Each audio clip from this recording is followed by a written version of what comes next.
La Bible en un an, le 19 août, le livre de Jérémie, chapitre 45, verset 1 au chapitre 47, verset 7, le livre des psaumes, chapitre 36, verset 1 à 13, le livre des proverbes, chapitre 21, versets 11 et 12, la première épître aux Corinthiens, chapitre 8, versets 1 à 13. Jérémie, chapitre 45. La parole que Jérémie, le prophète, adressa à Baruch, fils de Nérija, lorsqu'il écrivit dans un livre ces paroles, sous la dictée de Jérémie, la 4e année de Joachim, fils de Josias, roi de Juda, il dit : Ainsi parle l'Éternel, le Dieu d'Israël, sur toi, Baruch. Tu dis : Malheur à moi, car l'Éternel ajoute le chagrin à ma douleur. Je m'épuise en soupirant, et je ne trouve point de repos. Dis-lui : Ainsi parle l'Éternel. Voici, ce que j'ai bâti, je le détruirai. Ce que j'ai planté, je l'arracherai, savoir tout ce pays. Et toi, rechercherais-tu de grandes choses ? Ne les recherche pas. Car voici, je vais faire venir le malheur sur toute chair, dit l'Éternel. Et je te donnerai ta vie pour butin dans tous les lieux où tu iras. Jérémie, chapitre 46. La parole de l'Éternel qui fut adressée à Jérémie, le prophète, sur les nations. Sur l'Égypte, sur l'armée de Pharaon Nécho, roi d'Égypte, qui était près du fleuve de l'Euphrate, à Carchemish, et qui fut battu par Nebuchadnezzar, roi de Babylone, la 4e année de Joachim, fils de Josias, roi de Juda.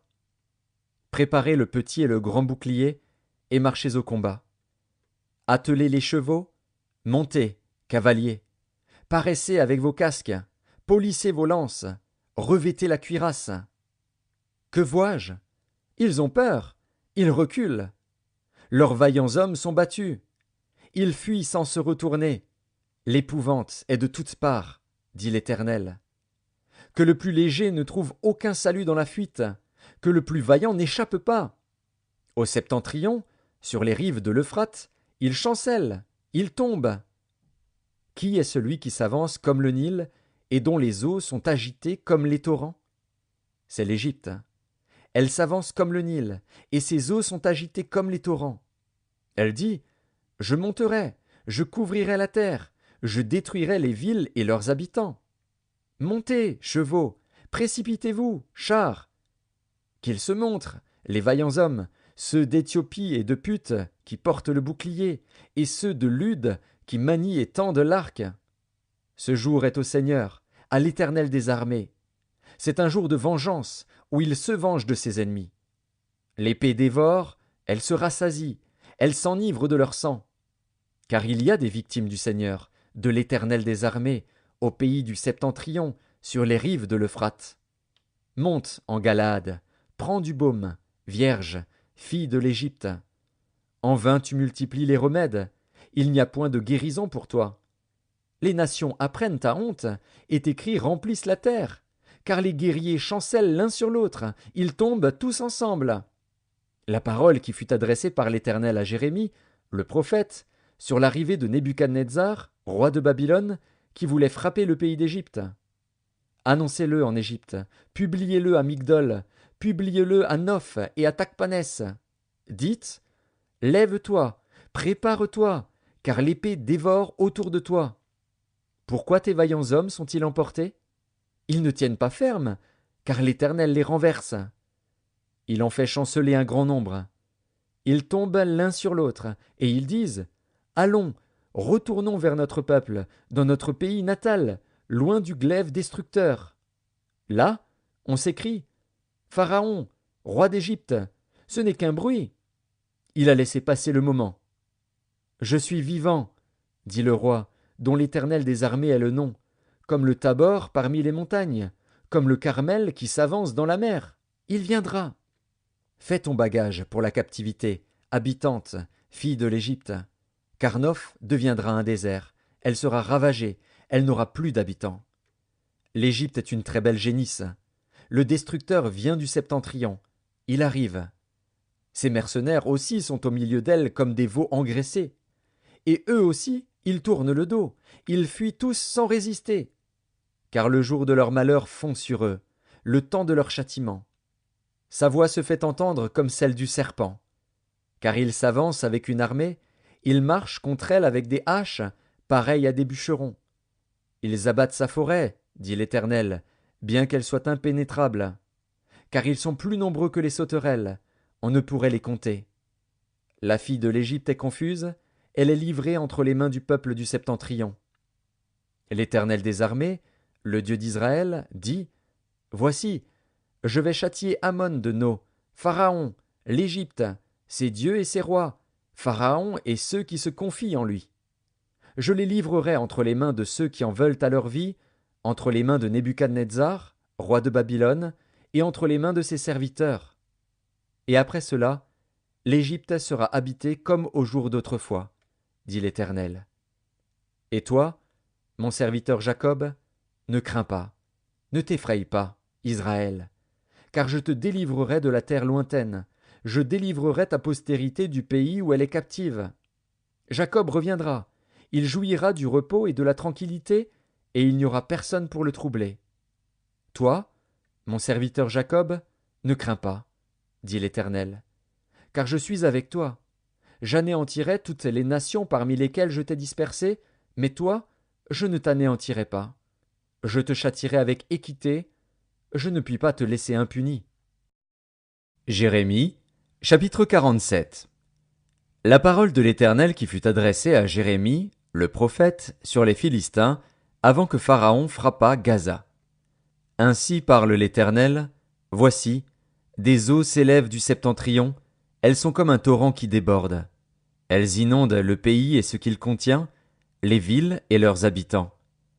Les hommes poussent des cris, tous les habitants du pays se lamentent, à cause du retentissement des sabots de ces puissants chevaux, du bruit de ces chars et du fracas des roues. Les pères ne se tournent pas vers leurs enfants, tant les mains sont affaiblies, parce que le jour arrive où seront détruits tous les Philistins, exterminés tous ceux qui servaient encore d'auxiliaires à Tyr et à Sidon. Car l'Éternel va détruire les Philistins, les restes de l'île de Caphtor. Gaza est devenue chauve, Ascalon est dans le silence, le reste de leur plaine aussi. Jusque à quand te feras-tu des incisions? Ah, épée de l'Éternel, quand te reposeras-tu? Rentre dans ton fourreau, arrête et sois tranquille. Comment te reposerais-tu? L'Éternel lui donne ses ordres, c'est contre Ascalon et la côte de la mer qu'il la dirige. Psaume 36. Au chef des chantres, du serviteur de l'Éternel, de David. La parole impie du méchant est au fond de mon cœur. La crainte de Dieu n'est pas devant ses yeux, car il se flatte à ses propres yeux pour consommer son iniquité, pour assouvir sa haine. Les paroles de sa bouche sont fausses et trompeuses. Il renonce à agir avec sagesse, à faire le bien. Il médite l'injustice sur sa couche. Il se tient sur une voie qui n'est pas bonne. Il ne repousse pas le mal. Éternel, ta bonté atteint jusqu'aux cieux, ta fidélité jusqu'aux nues. Ta justice est comme les montagnes de Dieu. Tes jugements sont comme le grand abîme. Éternel, tu soutiens les hommes et les bêtes. Combien est précieuse ta bonté, ô Dieu! À l'ombre de tes ailes, les fils de l'homme cherchent un refuge. Ils se rassasient de l'abondance de ta maison, et tu les abreuves au torrent de tes délices.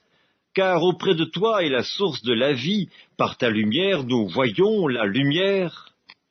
Étends ta bonté sur ceux qui te connaissent, et ta justice sur ceux dont le cœur est droit. Que le pied de l'orgueil ne m'atteigne pas, et que la main des méchants ne me fasse pas fuir. Déjà tombent ceux qui commettent l'iniquité, ils sont renversés, et ils ne peuvent se relever. Livre des Proverbes, chapitre 21. Quand on châtie le moqueur, le sot devient sage, et quand on instruit le sage, il accueille la science. Le juste considère la maison du méchant, l'Éternel précipite les méchants dans le malheur. Première épître de Paul aux Corinthiens, chapitre 8. Pour ce qui concerne les viandes sacrifiées aux idoles, nous savons que nous avons tous la connaissance. La connaissance enfle, mais la charité édifie. Si quelqu'un croit savoir quelque chose, il n'a pas encore connu comme il faut connaître. Mais si quelqu'un aime Dieu, celui-là est connu de lui. Pour ce qui est donc de manger des viandes sacrifiées aux idoles, nous savons qu'il n'y a point d'idole dans le monde, et qu'il n'y a qu'un seul Dieu.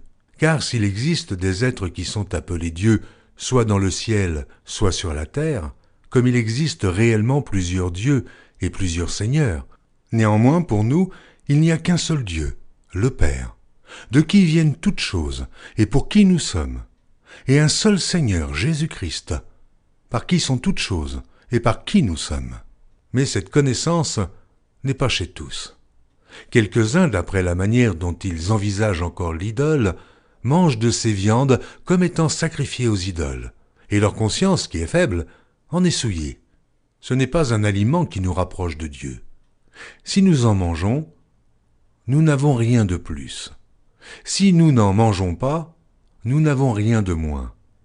Prenez garde toutefois que votre liberté ne devienne une pierre d'achoppement pour les faibles.